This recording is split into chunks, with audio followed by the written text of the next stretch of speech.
안녕하십니까. 여러분의 계좌를 두 배로 불려드리는 두배불리TV입니다. 네, 오늘 저희가 평소와는 다르게 한번 시장 전망을 이제 특별한 분을 모셔가지고 한번 얘기를 들어보려고 하고요. 그리고 제가 M&A 관련해서도 한번 얘기를 해보려고 합니다. 네, 먼저 오랜만에 저희 불리TV를 찾아오신 특별 게스트를 모시겠습니다. 반갑습니다. 안녕하세요. 안녕하세요. 성함이 어떻게 되시죠? 자기소개 해야 되죠? 네. 원리 TV의 원래 원조 배진환입니다. 뱃사부. 만나 뵙게 돼서 반갑습니다. 너무 오랜만에 나왔죠? 네, 너무 오랜만에 나오셨어요. 자주 좀 불러주세요. 잘 지내셨습니까? 네, 덕분에 잘 지내고 좀 외도를 좀 하고 왔습니다. 요즘 뱃사부님께서 다른 채널에서는 보기가 쉽고 오히려 우리 채널에서 보기 힘들다는 얘기가 있어가지고 그러니까 저는 참 이렇게 되면 안 되는데 여기를 가장 제일 먼저 나와야 되는데 자주 좀 출연하도록 하겠습니다. 감사합니다. 네. 오늘 오랜만에 오신 김에 네. 저희가 시장 전망도 한번 들어보고 네. M&A 얘기도 좀 해보려고 하는데요. 네. 먼저 한번 간단하게 시장 한번 체크해 주시면 좋을 것 같아요. 요즘 시장 요즘 양프로님이 워낙 잘계셔가지고 아니.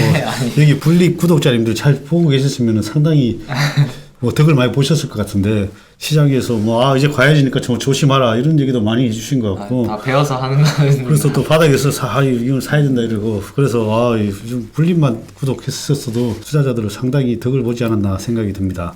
일단 저 참고하시면 아마 큰 도움 되리라고 생각합니다. 그래서 일단 전반적으로 시장이 지금은 이제 양프로님이 이제 과열 국면이니까 조심하라 하고 조정 국면인데 그거로 근데 생각보다는 안 밀리고 이거 기간 조정을 주고 있는 것 같아요. 네, 기간 조정을 주는 거. 올랐다 내렸다 올랐다 내렸다 하면서 어쨌든 조정이라는 게 기간 조정이든 하락 조정이든 주면은 좋은데 우리가 그때 옛날에도 여기 먹구름이 나오고 옆으로 좀 하다가 기간 조정을 주다가 결국 또 한번 쳐박았어요.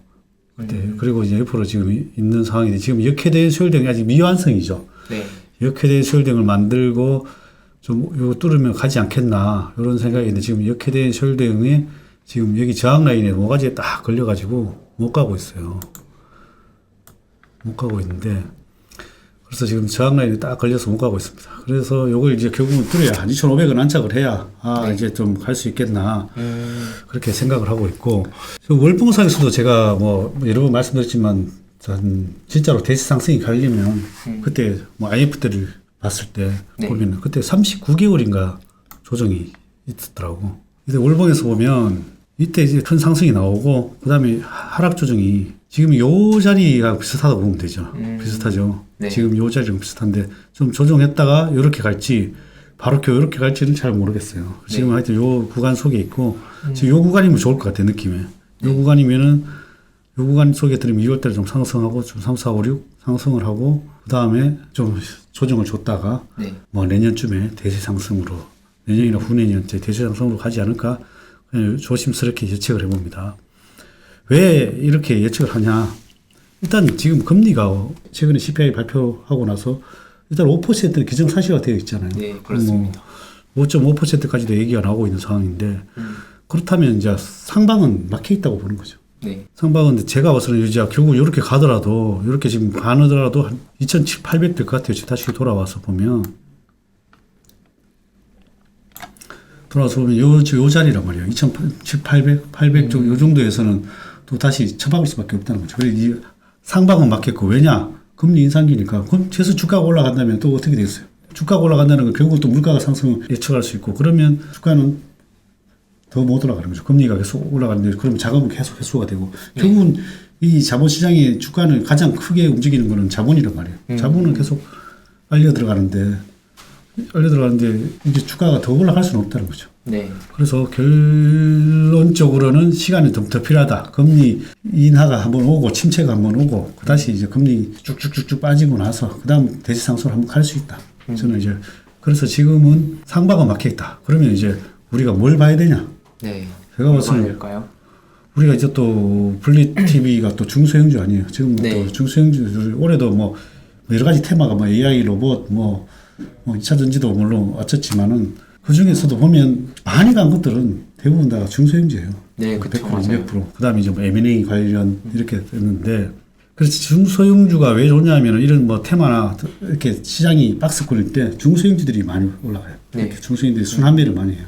그리고 우리 작년에 내가 마지막으로 나왔을 때도 올해는 이제 M&A 장세도 올 것이다 네. 했는데 뭐 지금 벌써 많이 움직이고 있는 것 같아요. 네. 움직이고 있고 또뭐 하반기에도 또 많이 나올 걸로 예측이 되는데 그 부분은 이제 나중에 얘기하고 네. 일단은 시장에 대한 뭐 대형주부터 한번 네. 짚고 넘어가는 게 좋지 않을까 네. 생각합니다. 상방에 막혀 있다고 해서 저희가 그렇다고 대형주를 아예 무시할 수가 없으니까 그렇죠. 지수에 영향을 끼치기 때문에 그래도 체크는 해야 될 것 같다. 그래서 뭐 아마 네. 대형주들이 많이 가지고 계신 분들이 많으니까 뭐 한번 짚어는 보겠습니다. 삼성전자부터 네. 뭐 카카오 네이버 그다음에 여러분들 좋아서 2차 전지까지 한번 보고 다음으로 넘어가도록 하겠습니다.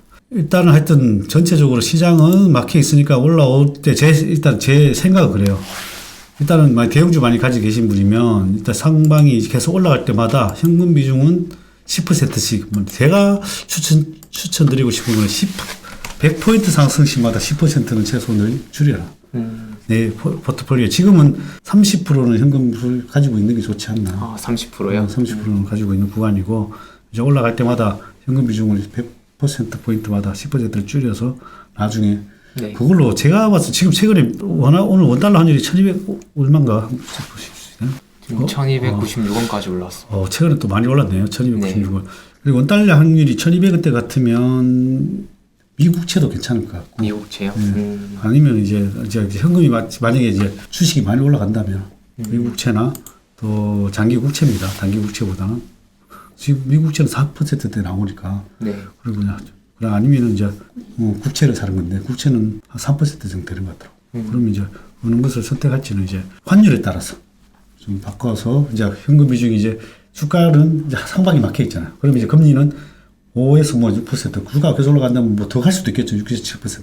그리고 장기채를 사서 만약에 한번 하락을 한다면 장기채를 팔아서 팔고 그걸로 주식을 담고. 주식을 다 담는 뭐 좋은 전략이지 않을까 생각합니다. 그럼 정리를 하면 저희가 이제 100포인트 오를 때마다 현금 비중을 10%씩 늘리고 그 현금으로 이제 국채를 갖다가 장기 매입을 해서 이제 기다리고 있다가 만약에 주가가 내려오면 그 국채를 팔고 그 돈으로 다시 싼 주식들을 다시 매입한다. 이렇게 말씀하시는 거죠. 거기에 좋은 전략일 것 같습니다. 감사합니다. 그건 정 아니면 그냥 현금만 들고 계셔도 됩니다. 못하겠으면 그냥 현금만. 들고 계셔도 되고. 현금이 또 어떨 때는 뭐 귀중한 자산일 때가 있어요. 네. 꼭 종목마다 꼭 주시장은 안 빠져도 종목이 또 좋은 게 나올 수가 있거든요. 네. 그래서 현금은 항상 어느 정도를 보유하는 게 좋습니다. 그리고 삼성전자로 한번 가보겠습니다. 네. 삼성전자도 똑같이 지금 역회대 서울대 지수랑 거의 똑같이 움직이고 있네요. 이게 결국은 여기에 막혀 있고 이것도 결국은 사이클링 업종인데 네. 사이클링 업종인데 경기에 또 선행하는 것도 있고 물론 아주 선행하는 게 더 많죠. 물론 이게 오히려 안 좋을 때 더 주가는 올라오고 네. 반대로 좋을 때 빠지는 게 삼성전자더라고요.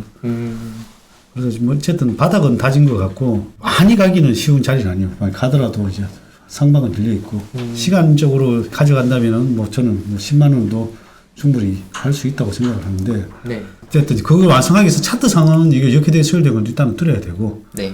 가더라도 크게는 못 간다. 한 7, 8만 원 정도에서 또 막힐 가능성이 많겠죠. 단기간에는. 그래서 그 정도 구간에서는 여러분들이 또 이제 몸을 좀 사려야 된다. 왜냐하면 금리가 5%대이기 때문에 일단은 자금이 계속 이건 결국은 삼성전자 살려면 대형 큰 자금들이 들어와야 되는데 큰 자금들은 네, 그렇죠.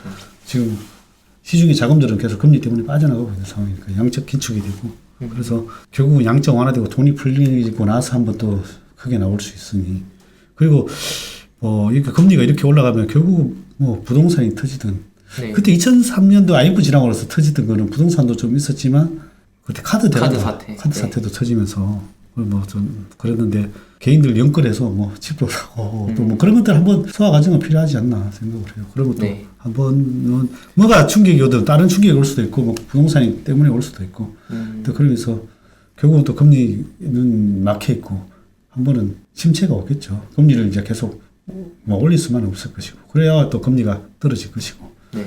침체가 와야 결국은 금리가 떨어질 것이고 그때까지 좀 생각해 보시면 금리가 한 번에 떨어지지는 않을 거고 또 천천히 떨어지거나 아니면 또 상황이 안 좋아지면 과감하게 떨어지거나 좀 쌀 때까지 뭐 1, 2%는 와야 또 뭐 한번 배팅할 만한 자리가 나오지 않을까. 개인적으로는 그렇습니다. 네. 그래서 그때까지는 저는 이제 그래서 소극적이거나 아니면 이제 자기가 자신 있는 종목 아니면 개별주 그래서 가서 순환매를 계속 잘 하시면 좋은 전략이지 않을까 생각합니다. 네. 일단은 삼성전자는 이렇고 그다음에 뭐 카카오 네이버 한번 보시죠. 네, 카카오 네이버 한번 보도록 하겠습니다. 네이버 차트입니다. 네이버도 우리가 이렇게 해가 떴지만은 일봉상에서도 보면 아마 해가 떴을 거예요. 바닥에서 해가 뜨고 네. 쭉 상승을 했고 아마 제가 뭐 개인 방송이든 타 방송이든 네이버 카카오 저점에서 삼성전자든 저점에서 사면은 3년에서 5년에 더블 먹지 않겠나 했는데 뭐 아무나 얘기할 수 있겠지만 시간이 지나면서 해결했는데 사람들은 근데 그걸 못 기다리니까 문제인 거죠. 맞아요. 근데 이자는 저점인가 아닌가가 중요한 거지. 싸게 살 수 있는 계획 아닌가가 중요한데 대부분 이렇게 남들이 버릴 때가 결국은 바닥이었다. 네이버 카카오 그때 뭐 악재 나오고 뭐 네, 맞아요. 정부에서 규제한다 하고 카카오 또 뭐 불나고 뭐 등등 이렇게 악재가 나오는데도 안 떨어지고 그리고 차트상에서도 이렇게 지표가 나오고 네. 또 쌍바닥까지 찍고 확인까지 해주고 또 이렇게 뚫고 모양까지 다 여러 번 만들어줬어요. 네. 그래서 사실은 기회는 많이 줬었는데 이때만 샀어도 30배, 40%는 더 먹었을 거예요. 카카오 네이버 같은 경우에. 네. 카카오도 한번 볼까요? 네.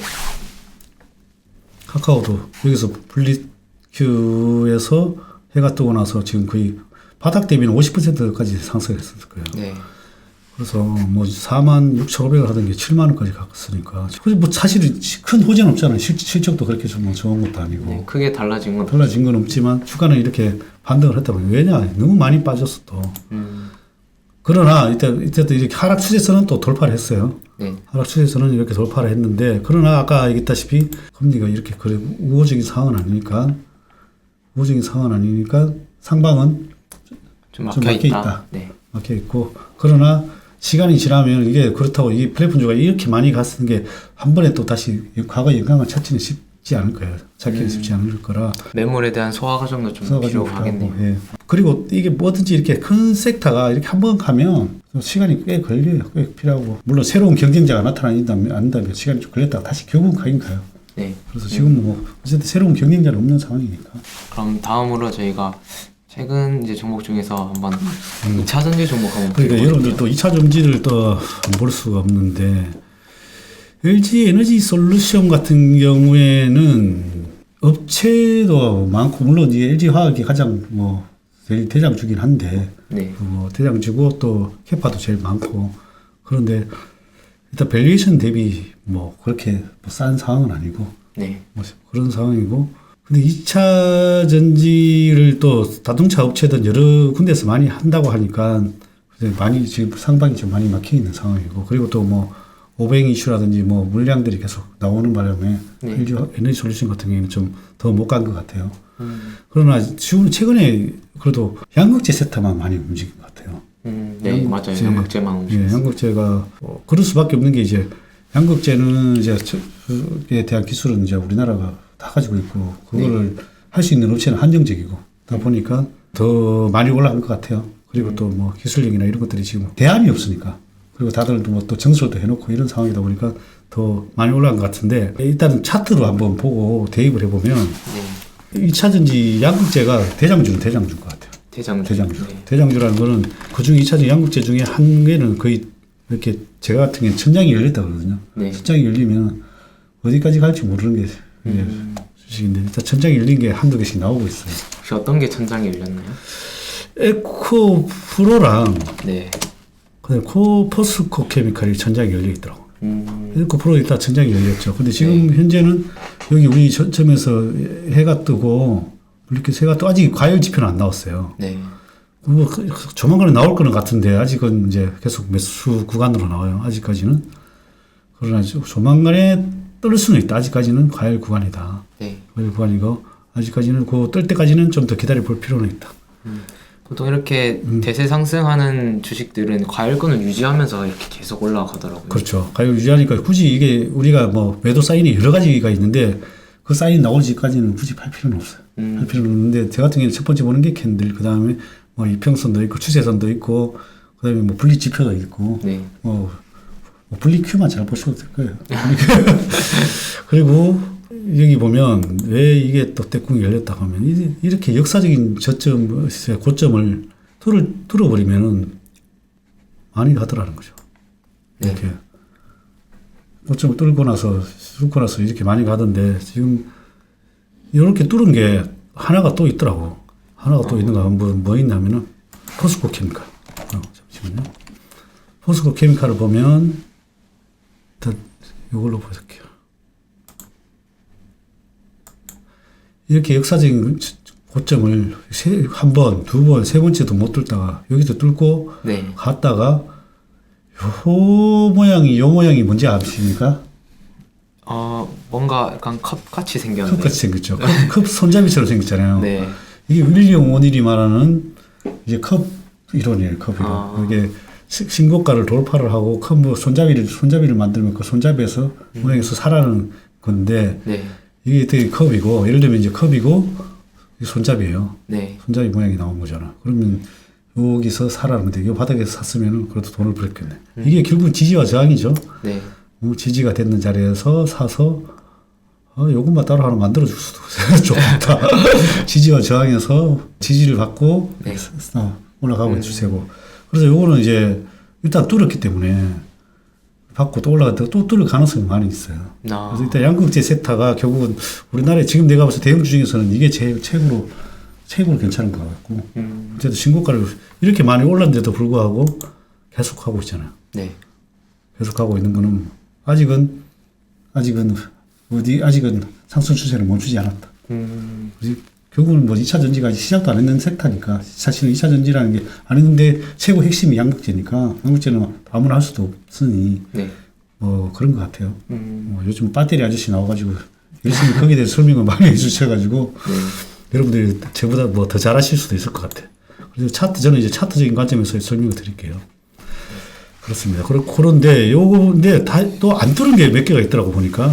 안 뚫은 거요? 안 뚫은 거는 뭐 LNF라든지 네. LNF는 아직 못 뚫었고 얘도 또 너무 많이 올라서 못 뚫을 수도 있고 또 하여튼 얘는 지금 못 뚫고 있고 그 다음에 코스모 신소재 얘는 살짝 뚫었는 것 같은데 이런 건 또 뚫었다고 볼 수 없는 게 사람들이 나 뚫었어 해서 샀다가 물리는 데가 엄청 많아요. 왜냐하면 신고가 떨어졌다고 맞아요. 대부분 다가 나도 많이 당했어요 옛날에. 옛날에 많이 당했어요. 여러분들 이거 알려줄까 말까 할 수도 있고 근데 이게 생각보다 사람들이 혹 하는데 보통 여기서도 어떻게 뚫었다고 볼 수 있잖아요.